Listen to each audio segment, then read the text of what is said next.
Guys, welcome to my new vlog. आज चाहिँ मेरो नयाँ vlog घरबाट आइरहेको छ। घरबाट मैले vlog बनाउँदै हिँडिरहेको छु। तपाईलाई म देखाउन चाहन्छु हाम्रो इच्छा बागकारीको भक्तपुर विद्युत प्राधिकरणको पछाडि आज असिना पानी परिरहेको छ। हेर्नुहोस् असिना पानी, हेर्नुहोस् कस्तो खतरनाक पानी परिरहेको छ। अहिले म बाहिर गयो भने मेरो टाउको फुट्न सक्ने सम्भावना हुन्छ। जस्तैमा आवाज सुन्नुहुन्छ कति आएको छ।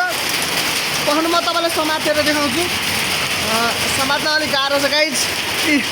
असिना असिना गाइज, असिना। फेरि मेरो बाबा दुवाकोटमा हुनुहुँदो रहेछ, त्योभन्दा माथिपट्टि घाम लागेको रहेछ। यहाँ यस्तो असिना पानी परेको छ। के हो यो आजकल जमानामा के भइरहेको छ हेर्न सक्नुहुन्छ दर्शकबिन। अहिले चाहिँ म यहाँ असिना पानी परिरहेको छ हेर्दैछ। ल आजलाई चाहिँ यो सर्ट भिडियो, आजलाई भ्लग यति भन्न चाहन्छु किनकि म खोरमा पनि काम गर्न जानुपर्छ आजलाई यति प्राइज।